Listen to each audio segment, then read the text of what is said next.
حضرت خواجہ معین الدین چشتی اجمیری رحمہ اللہ فرماتے ہیں کہ ایک دفعہ میں حج کرنے گیا، وہاں مینا، عرفات اور مزدلفہ میں نے ایک شخص کو دیکھا جو بلند آواز کے ساتھ بار بار پکار رہا تھا، لبیک لبیک لبیک، اور غائب سے آواز آتی، لا لبیک لا لبیک لا لبیک۔ سرکار فرماتے ہیں کہ یہ سارا ماجرا دیکھ کر میں نے اس شخص کو بازو سے پکڑا اور بڑے مجمع میں باہر لے آیا اور پوچھا، بڑے مانس، تجھے پتا ہے جب تو پکارتا ہے کہ اے میرے اللہ جل شانہ میں حاضر ہوں، تو عالم غیب سے حاطب کی آواز آتی ہے، نہیں تو حاضر نہیں ہے۔ وہ شخص بولا، ہاں معین الدین، میں جانتا ہوں، اور یہ سلسلہ پچھلے 24 سالوں سے جاری ہے۔ استغفر اللہ، یہ میرا 24واں حج ہے۔ وہ بڑا بے نیاز ہے۔ میں ہر سال یہی امید لے کر حج پر آتا ہوں کہ شاید اس دفعہ میرا حج قبول ہو جائے۔ استغفر اللہ، لیکن میں ہر سال ناکام لوٹ جاتا ہوں۔ اللہ اکبر۔ سرکار فرماتے ہیں کہ میں نے اسے کہا کہ ہر بار ناکامی اور نامرادی کے باوجود تو پیر کیوں چلا آتا ہے؟ تو اس کی آنکھوں میں آنسو آ گئے۔ اللہ، اور وہ روندی ہوئی آواز میں گڑگڑاتے ہوئے بولا، اے معین الدین، تو بتا میں یہاں نہ آؤں تو کدھر جاؤں؟ اس کے سوا میرا کون ہے؟ کون میری باتیں سننے والا ہے؟ کون میرے گناہ معاف کرنے والا ہے؟ کون میری مدد کرنے والا ہے؟ میں کس در پہ جا کر گڑگڑاؤں؟ کون میری داد رسی کرے گا؟ کون میرا خالی دامن بھرے گا؟ کون مجھے بیماری میں شفا دے گا؟ کون میری گناہوں کی پرداداری کرے گا؟ اللہ اکبر کبیرہ۔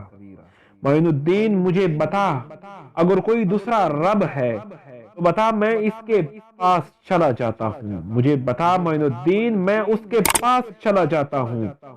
اس کے علاوہ اگر کوئی اور ہے تو میں وہاں جاؤں گا، روؤں گا اور گڑگڑاؤں گا، لیکن مجھے دوسرا راستہ بتا۔ سرکار فرماتے ہیں، اس کی باتیں سن کر میری آنکھوں سے آنسو جاری ہو گئے، جسم پر لرزہ طاری ہو گیا، اور میں اپنے لرزتے ہاتھ برگائے خداوندی میں دعا کے لیے اٹھائے اور کپکپاتے ہونٹوں سے ابھی صرف اللہ کو پکارنا شروع کیا تھا کہ غیب سے آواز آئی، اے معین الدین، یہ ہمارا اور اس کا معاملہ ہے، تو پیچھے ہٹ جا۔ تم نہیں جانتے کہ مجھے اس کا اس طرح گڑگڑا کر لبیک لبیک لبیک کتنا پسند ہے۔ اگر میں اس کے لبیک کے جواب میں آج ہی لبیک کہہ دوں اور اسے یہ یقین ہو جائے کہ اس کا حج قبول ہو گیا ہے، تو آئندہ حج کرنے نہیں آئے گا، اور یہ سمجھتا ہے کہ اس کا حج قبول نہیں ہو رہا ہے، تو اسے بتاؤ کہ پچھلے 23 سالوں سے جتنی بھی لوگوں کے حج قبول ہوئے ہیں، وہ سب اس کی لبیک لبیک لبیک کی بدولت ہی قبول ہوئے ہیں۔ اللہ اکبر کبیرہ۔ ایک ہوتے اور ایک عام ہے، پتہ نہیں ہمارے حج کی کیا حالت ہوگی۔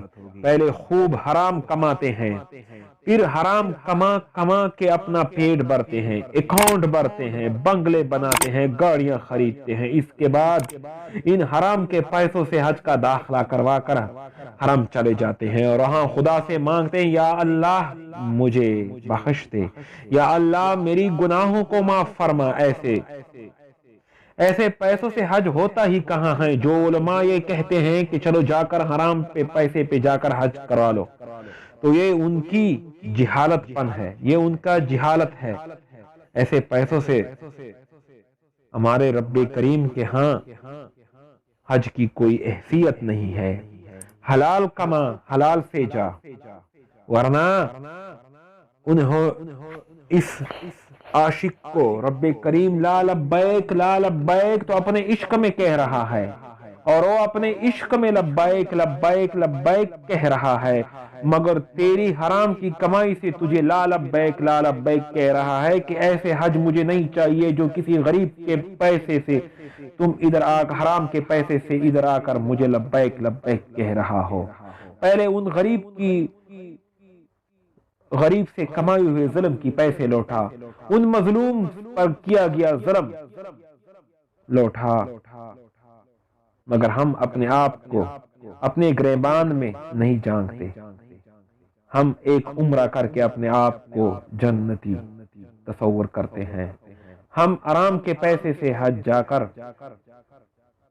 اپنے آپ کو جنتی تصور کرتے ہیں، مگر یہ آپ لوگوں کی مغالطہ ہے۔ اور جو کوئی اس طرح کہہ رہا ہے کہ اس طرح حرام کی کمائی سے تم حج کرا کر معاف ہو جاؤ گے، جنتی بن جاؤ گے، تو یہ ان لوگوں کی بھی یہ وہ لوگ بھی مغالطے میں مغالطے میں ہیں، جس طرح آپ لوگوں کو یہ علماء مشورہ دے رہے ہیں۔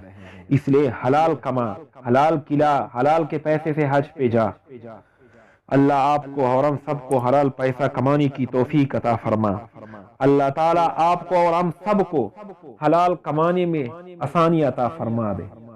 اللہ آپ کو اور ہم سب کو حلال کمائی والا بنا دے۔ آمین ثم آمین۔